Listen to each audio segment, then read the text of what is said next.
We generated around 560 plus million impressions organically. Those creating property cards for the first time for people owning houses in the rural areas. We have a patent on a bits technology, which... But we were really guided by what we wanted it to be. In terms of the content consumption pattern has changed. Very competitive, very crowded. The objective is basically to democratize cancer care. I see a very bright future for retail industry. technology now allows us to scale up. We also want to help patients become more compliant. If I look at the custom solutions market, it's almost about $1,500 billion. Your customers will not continue to be with you if you don't change gear. We had adopted digitalization much earlier. Within a very short span of time, we are the number one operator in the whole of South India. If you are reaching out to a lakh people today, you would be reaching out to an entire globe tomorrow. We got those two brands and then immediately got into a few of the LFRs, and there was no looking back.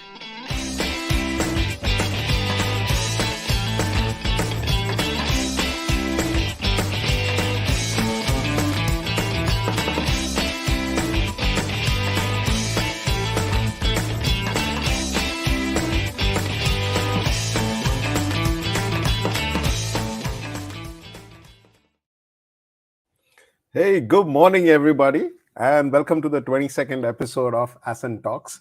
My name is Ajit Panikar, and I'm an Ascent member for 10 years and lead Nova, an air conditioning company, and Pure Blue, a tech-enabled startup in the air conditioning domain. And as usual, my co-host is Aleem. Hey, Aleem, how are you doing? Good morning, everyone. Good morning, Ajit. How are you? Hello, Ascenters, on this bright, sunny morning and in Mumbai. And we are live with you. My name is Ali Merchant. I run an advertising agency called Synapse. And I've been an Ascent member for 6-7 years now. But if you're wondering what Ascent is, then no one better than Ajit to tell you about it. Yeah. So before we bring in our guest today, for any one of you guys who don't know what Ascent is a not-for-profit expression of Harsh Mariwala, Chairman Marico Limited, and his passion to identify high-potential growth stage entrepreneurs and enable them to grow their enterprise and enrich their entrepreneurial journey. Launched in 2012, Ascent today empowers more than 850 entrepreneurs across India. Ascent is designed as a unique, powerful, peer-to-peer platform that leverages the power of the collective through self-facilitated groups called trust groups, which enables entrepreneurs to share and exchange experiences, ideas, insights, and create a healthy ecosystem to learn from each other. Every Friday at 11 a.m., we have Ascent Talks, which showcases the Ascent members and their interesting entrepreneurial journeys. So, Ali, as usual, let's welcome our guest today. Absolutely, and welcoming Akshay Jain. Akshay Jain, come on the screen. Yes, here he is. Akshay Jain is the founder and CEO of Vedam Design. Akshay Jain graduated as a naval architect from IIT Madras with Best All-Round Performance Award and started Vedam, which is now a 150 plus strong naval architectural firm with a mission to provide innovative and custom designed technical services, technology solutions to the maritime industry. It successfully provided innovative solutions for 1,000 plus projects covering vessel conversions, retrofits, new designs, site inspections, and supervision. Akshay, welcome to the show. Yeah, and if any of you guys are thinking that there's... Yeah, good morning, Akshay. And if any of our viewers are thinking that our man is joining from Switzerland, no, he is joining in from Mumbai. Don't go by what is there at the background. None of us enjoy that background, but he has it, man. I was hoping he's in his private cruise or something like that, but nay. So here, Akshay, can you tell us a little about... Few of us are lucky to have this, and I shall confirm that it's not a virtual background, it's a real background.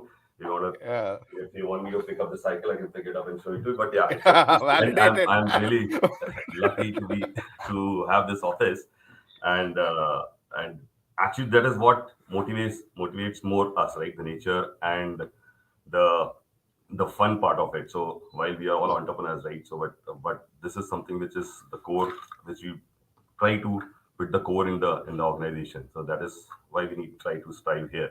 So yeah, I think thanks a lot, Ajit, Aleem, and thanks Asim for inviting me here. And I think Aleem, you already said whatever I am, so there's nothing much more to introduce there from the introduction perspective. But yeah, we we do, as you mentioned, ship designs. We have hardcore engineering, and we also do project management and supervision.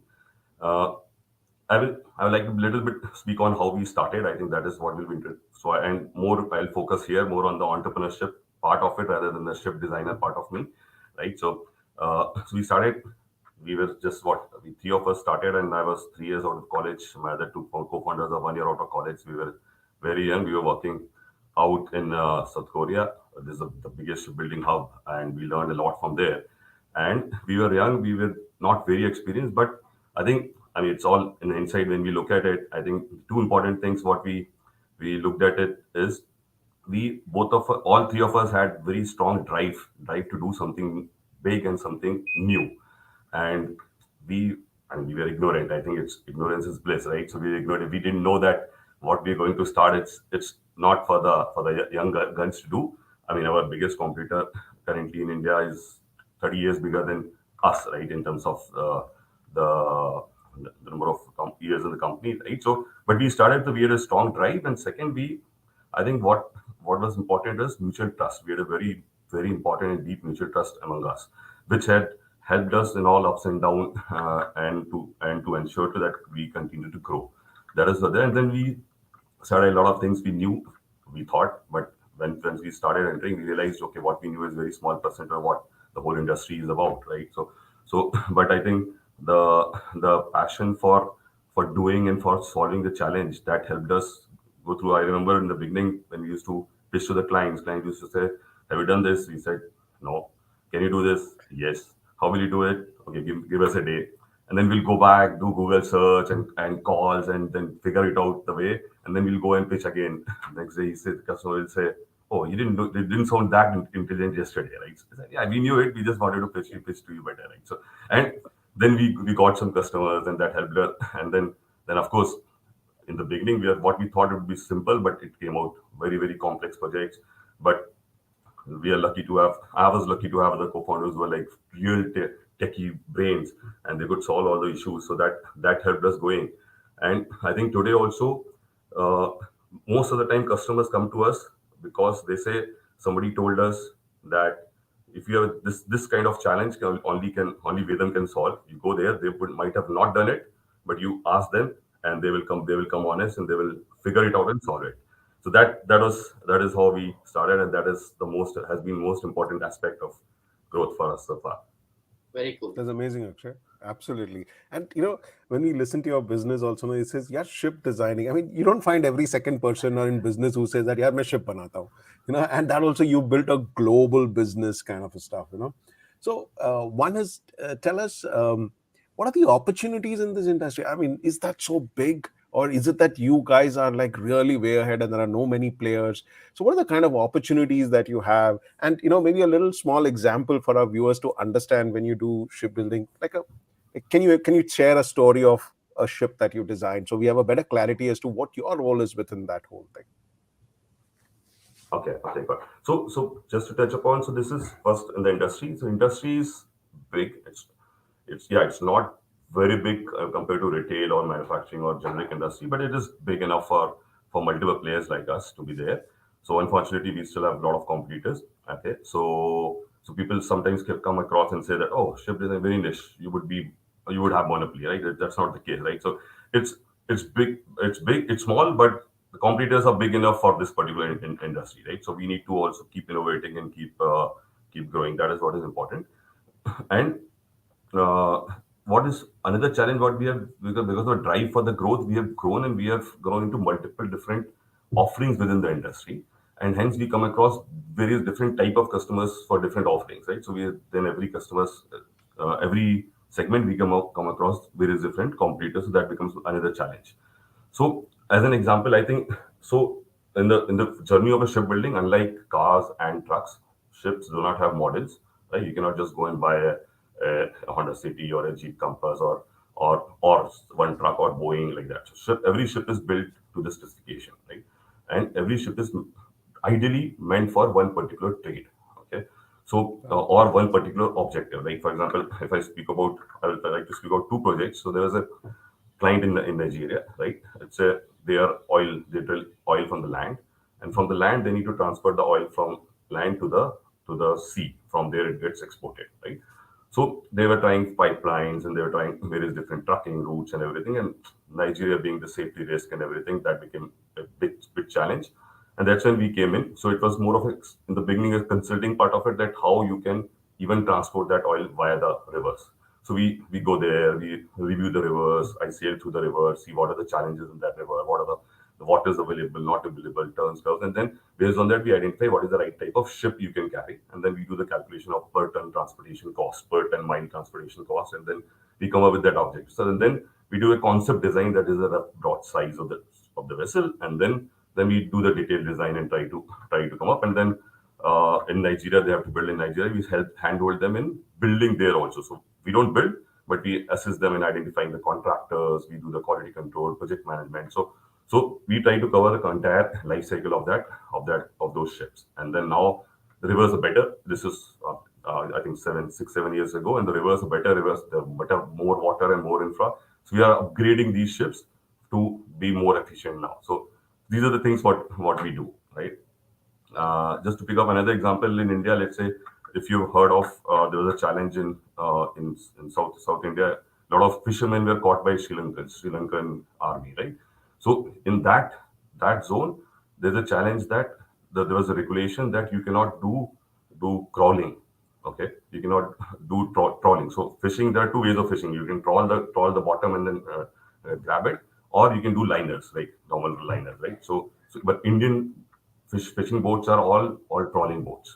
Okay, and it was not allowed in Sri Lanka in order to do trawling, because trawling actually kills the whole ecosystem, kills small eggs, and also destroy it.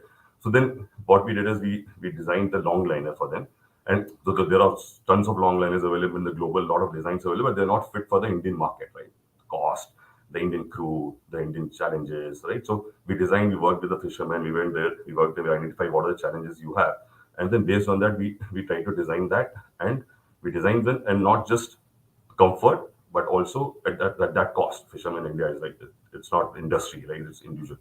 So we try to drive that the shipyard to build it, and the boats were built and launched, and they are highly efficient. They go deeper compared to the earlier boats. They were doing day fishing, but these are now doing 5 day, 6 day fishing, and they can do deeper and better catch. So by that, we're trying to improve the fisherman life. Yeah. That's so I think amazing, man. Akshay, when I'm listening to you, I'm saying, "Yaar, ऐसा भी business होता है क्या? ऐसा भी business होता है?" Yeah, and then you're saying that I go down to the sea, I go to see the whole thing of what is the ecosystem of how the ship to go around. Yeah, Ali, now you know why you wrote that sea swimmer out there. Absolutely.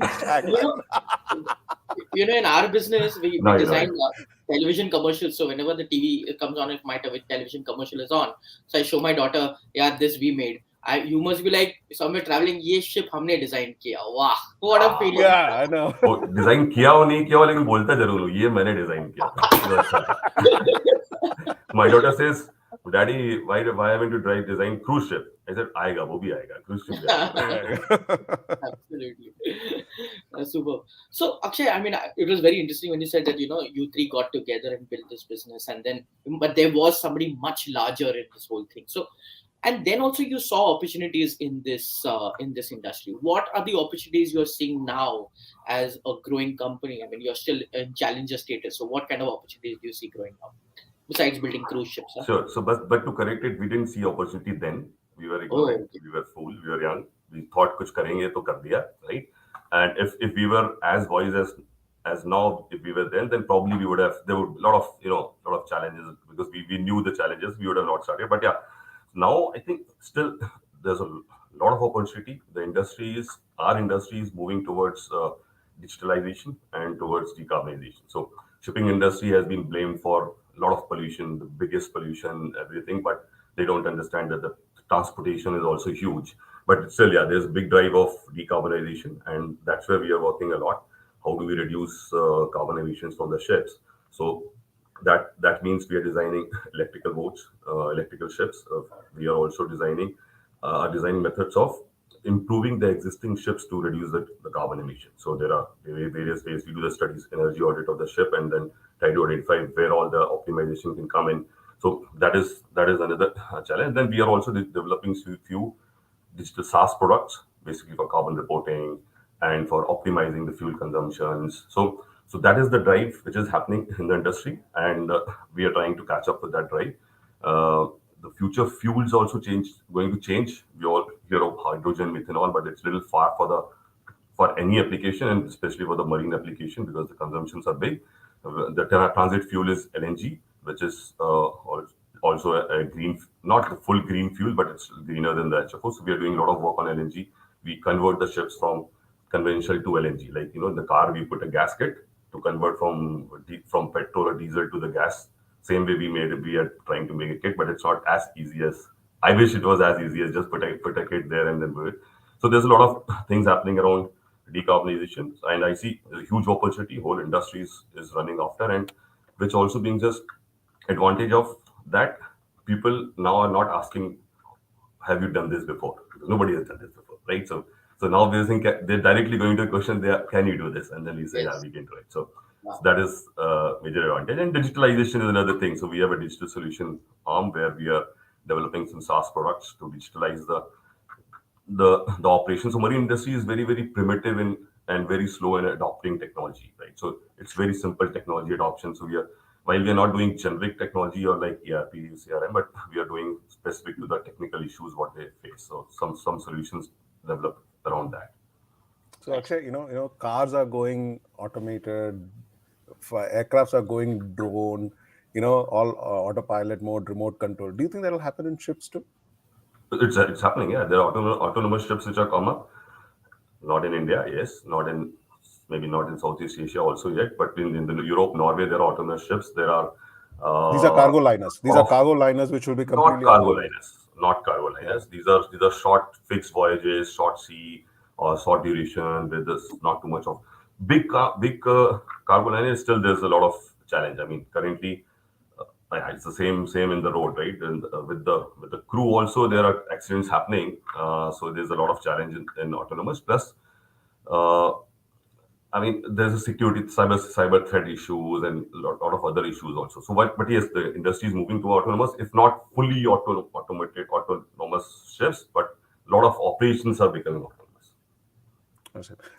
For you to get into this business it's anyone's guess. It's never going to be easy. Why don't you share with our viewers some of the challenges that you faced, when you really got into this business, or through that journey of getting into such a niche business and then going global? What are the challenges that you actually faced here?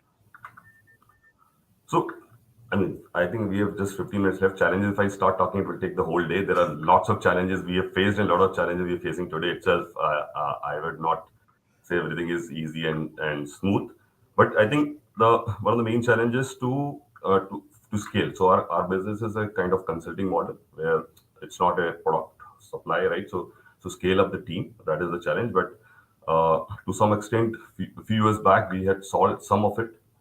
We had kind of processized the design itself. So we have made multiple processes, and there's a big team.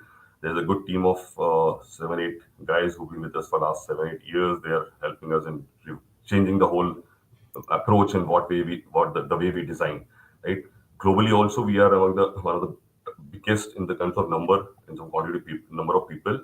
But that is only happening because of the process we have come up. Okay. I think another challenge what we faced a few years back is we were like all gung-ho about drive and everything, and we started just pushing it, and then we realized a lot of fatigue started coming in, right? So we were like passionate, so we started pushing everything, only focus on the work, and then we realized, entrepreneurship can be passion, but if you let go all other passions, then even this will die down, right? So we proactively started working towards our individual passions, right? So all three of us said, let's say, okay, let's not compromise our individual passions for the work passion, right? So at that time, it was a big challenge. We were struggling. We were figuring out what is happening. It's going good, not a lot of challenges, a lot of issues. And then suddenly there was a thought also that, okay, let's start focusing on our own individual passions. And then there was a dilemma, right? There's a distraction, right? So what to do? But we consciously went around, and then suddenly, few months down the line, we realized the work problems became easier to solve, right? Because everybody knows the benefits of health, benefit of fitness, benefit of hobby, but we took it to the core, and since in the co-founder team, we realized that this is important. So what we did is we pushed it out. That's become a big value in our organization, that we say work to live, don't live to work, right? So we ensure that everybody should have some passion around, right? Somehow hobby, which it could be fitness, it could be art, it could be music. So we have music fests happening in our organization. We have quizzes happening in organization. So a lot of things we do around there. Yeah. Another challenge which we saw is we are doing a lot of things, they're growing, but we thought, how do we contribute to society, right? So we thought, let's see some way we can contribute back to the society. And that's when we thought, let's figure out some of the ways, and we added environmental sustainability as a major value in our organization. And we're trying to see how more and more projects we take up which is contributing back to the society, whether it's decarbonization is a part of it, or it's supporting the community there. So that challenge still is on, and still we are trying to figure out more and more to solve that. Fantastic. Wow. And Akshay, tell me something. कभी ऐसा हुआ है क्या कि after you design the ship, you tell the client, यार मुझे एक दिन घुमाने दे or something like that? I'm just kidding. So earlier in early days we used to do small boat designs. So there it has happened, and I and one of my co-founder, we went there and we were riding the boat, and then oh, seriously? Oh my God! Yeah, seriously, we did, right? It was, but those days are gone. We are out from the boat designs. We're not doing boat designs anymore. It's just that business call, and then we move towards large ships, and large ships we are not qualified to design. Even if we are not qualified to run, but even if we are qualified to run, we will not risk doing the first trial on our own design ships. I think let's other do that trial. वैसे बोले IIT का topper है मैं. Yeah. So probably what Akshay will do, when he designs that warship, which he doesn't want to talk about, that's when you should ask this question. भैया एक बार घुमाने दे. एक बार. घुमाने दे नहीं, एक बार बटन दबाने दे.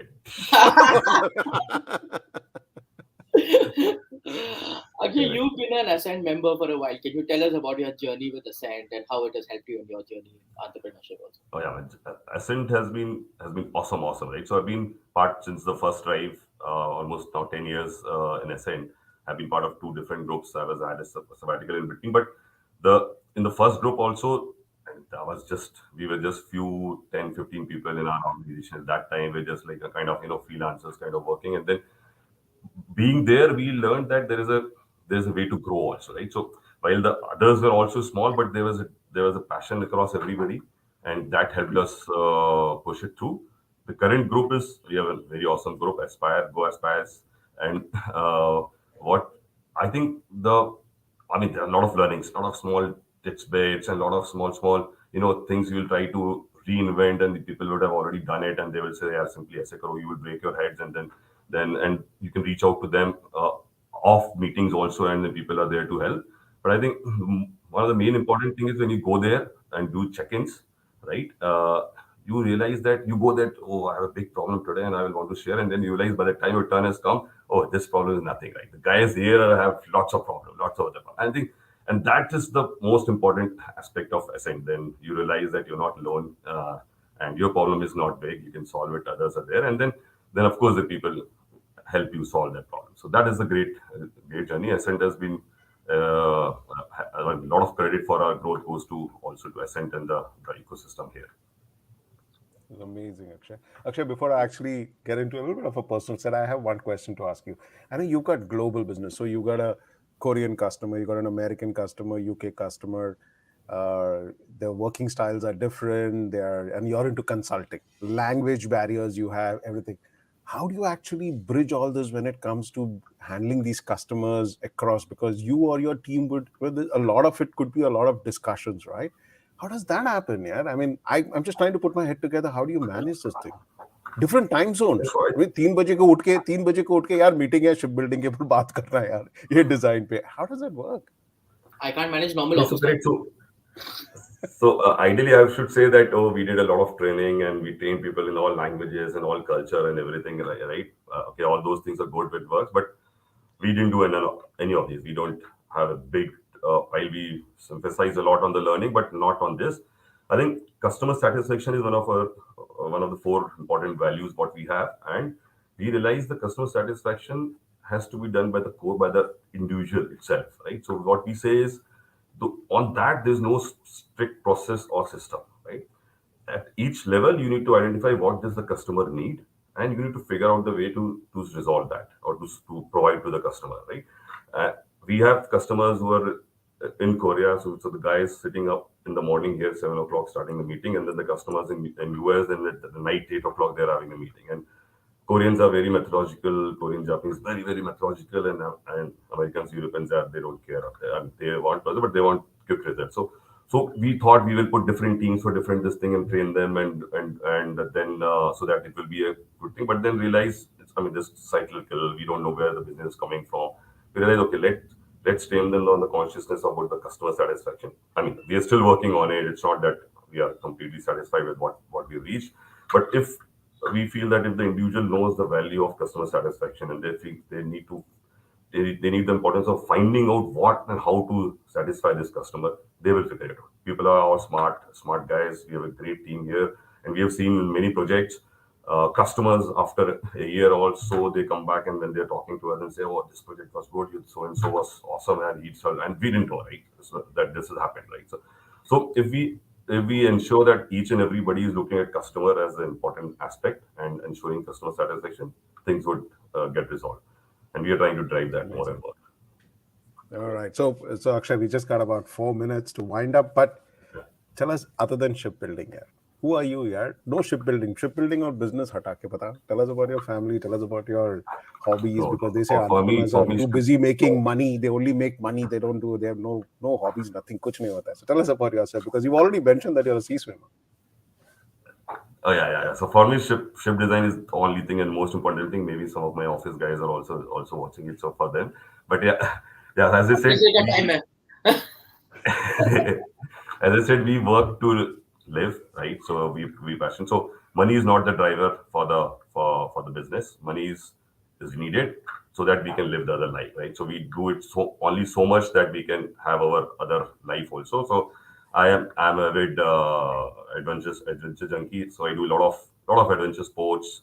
Sea swimming is the biggest passion which I have, and I think many places, again, in the hindsight, many places I think I've derived a lot of learnings from my swimming activities, cycling activities, and adventure sports, which has helped me do my work better. Okay, whether it's about big task of registering for 10 kilometers swim in the sea, right, which I've never done. Right? So, and that tells us how you can set high goals and how systematically you can plan and achieve it, right? And we did it. So same way we are setting big goals in our organization. Now the goal I set, but the other members are setting much bigger goals than what I could think of. But yeah, that is helping us solve that. I also like to travel a lot. I'm a travel freak. I've traveled more than maybe 35, 40 countries for work and for vacations, and most of my travels are always aligned with some other activity, either the business activities like expo and business trips, or some events like swim-a-thons, cyclothons, or treks or kayaking trips and things like that. So that helps me balance everything there. I'm not a good book reader. A lot of my members in the Ascent keep saying, you need to read books. I read only the self-help books and those travel books, or the sports book. But that is something I need to pick it up on a lot. Yeah, that is about me. How amazing is that, man? Too good, Akshay. It's been fantastic to hear you out. And I learned so much about shipbuilding here today. I never knew there was a business like this, and it's fascinating what kind of business you have and what kind of members Ascent has. So it's fantastic. Thank you so much, Akshay, for coming on the Ascent Talks and sharing this journey. It's been really informative and fabulous to have you with us. Thank you very much. Thank you, Akshay. See you soon. Thanks a lot, Ajit. Thanks a lot, Aleem, for hearing me out. And I should say thanks to my co-founders and my team that I'm here to talk on behalf of them. So that's great. Thanks a lot. How amazing is that? Fabulous, right? Thank you so much. That was interesting, man. Usually you have good, but this business itself is so beautiful, and it's fantastic. I was like, I want to learn more about it. Kind of a stuff. Super. So awesome, guys. So we are just at the 30 minutes of our show today. So before we end, if you are an entrepreneur and enjoying our shows, share it with the other people, like us, give us feedbacks. We've had some interesting feedbacks come from across our viewers. And if you believe you're the next decade growing entrepreneur, want to scale up and want to be part of that India story, then visit ascentfoundation.in and apply for a membership. No, this is not an option like you pay a fee and get a membership. Ascent team will get in touch with you. They will vet you out. And if you qualify into that, we would be happy to bring you as part of the Ascent cohort. So that's it for today. And we're going to see you next Friday at 11 a.m. with another interesting Ascent entrepreneur story. Thank you very much, Aleem. See you next Friday. Have a good weekend, with everyone. The 23rd episode. Have a great weekend, guys. See you. Bye-bye.